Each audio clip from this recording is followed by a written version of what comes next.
Alright, today is day 28 sa ato ang Azolla, Gapi, and chicken backyard farming. So today we're going to see the updates of our binuhi. So gapon I went to CDO. Nag-creeping ko lakaw pa doon CDO.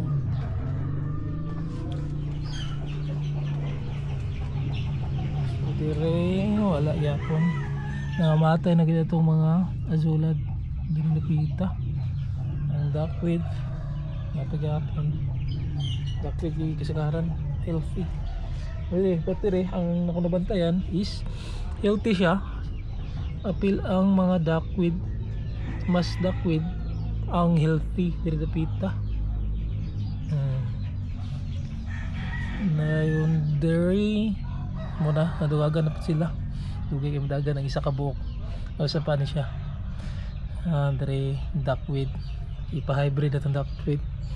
Then itong mga gold nga gapi and dre for fries. Okay, gamay pagyapon kay anam na itong kuha kay bawag na to sa atong mga chicks.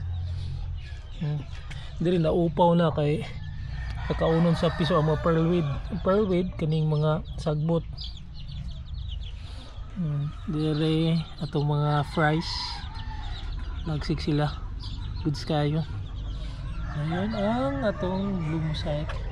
Ayun dire batangan og vitamins kay para maabtik sila kay murag haleluya kay si magulan. So gibutangan og vitamins. Ang gibutangan nga vitamins is kuan muna siya multi-V sa San Miguel nga product. So muna ang gibutan niya dire ang atong mga Azolla healthy siya. Lahi ra compare dito sa isa, mas greener ang ilang Azolla dire nga naay cow dung or tayo sa baka. Dire ang duckweed dire dagan ng tubig. So idrinan na po nato ni para makuha ning mga sobrang tubig. Matidaghan ang atong kuan dire. Ang Azolla, apilang duckweed. Bis Azolla lang tatong padaghanon, napila na nung duckweed. So anyway, nagkamit gyapon nato na. Ngayon ang atong mga kuan dire, mga black uptake kay sila. Na-enjoy sila sa ilang kuan. Bag-o nga puyanan. Di napila ang atong mga kuan ito ani panda nga gapi na pagyapon. So gibutangan nag screen kay para kuan dili na kaunon sa piso ang mga kuan Azolla. Dayon kani mo ni ang ato ang first nga manok sa atong pagbalik sa pagmanok-manok. So nanay duha ani ka kuan, duha na ani kalaki ang atong napahalin nga atong gipalit. Ang first nga halin is gipalit na ko og cyclone wire. So wala ko nag-expect nga maka-earn, but fortunately naka-earn. So mga 5 months pa ang laki ani nga an piso. Duha ra man ay isa ra gid kalaki man gud, isa ra ka buok. So muto nahalin siya og dayon. And then mura po daw akong gipalit og cyclone wire. So naay kwarta sa pagmanok-manok guys. So pag manok-manok mo samot na grasa or hybrid, pang sabong is nagi kuan kwarta.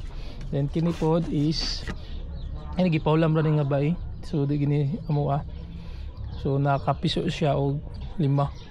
Dayon ang piso pod aning nasa kanawayan namo nga bay is 8 giduhagan og 8 atong isa nga namiso na pod, but gibinlan ra og isa ka buok para dili gasto sa bahog. So tagkalon ra gyapon tong bay kay gasto kay mag breeding. So kani hopefully lagsik ni sila. Gibutangan na pod og sa pagpugad butang og sugar para ma kondisyon ang ilang mga piso. Then after na kuha na din vitamins na din ang ibutang si mana. Kini muna inungdan nga nagsipon ang ambay. So gibutangan to Butrasin Gold kay para maulian na sila sa ilang tambay. Nandirita check na to atong mga tuxedo nga gapi. So far healthy kay sila, but ang atong Azula is dugay ni daghan jud.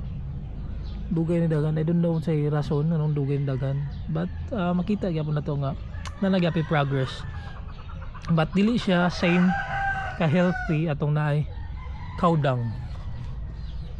And pasita diri sa atong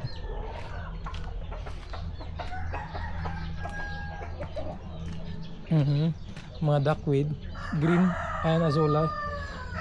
Diri dako dagan sila nag-ammonia diri mo nga healthy ang kuan Azula o duckweed.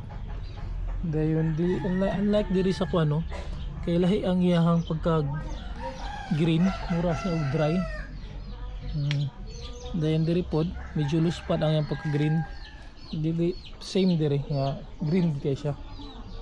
So ang atong mga kuan anong kabuok ka piso naglaag na. Naraang buyog nakabuhi tabalan ang igsuon na naman nahalin na, pero for sale yapon nato na.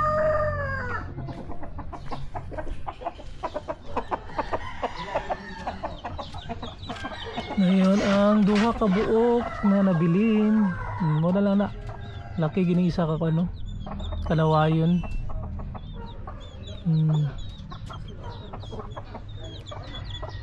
Laki ang duha ka kanawayon. Hindi tayo nagtambal. Ang isa ka nawayon laki, sure na ng laki na. Hopefully nga mo survive na siya. Isira ka bukas ha.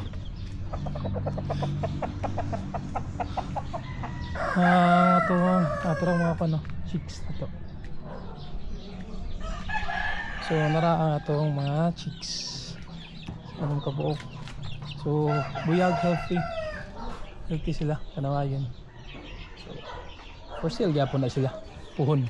Di na paabtunog 1 or 2 years, as long as at early age nila mahalin na sila. So I think that's all sa atong day 28 updates about our Azula gapi and chicken bucket farming. So wala pa gyapon ta nakapalit og kuan Bisaya kay wala pa man nato na puno og butawag cyclone wire para diri na lang sila din mag laglaag sa sulod. So I hope you like, follow, subscribe to my channel para updated mo sa atong hobby. So that's all. Thanks for watching and God bless everyone. Bye bye.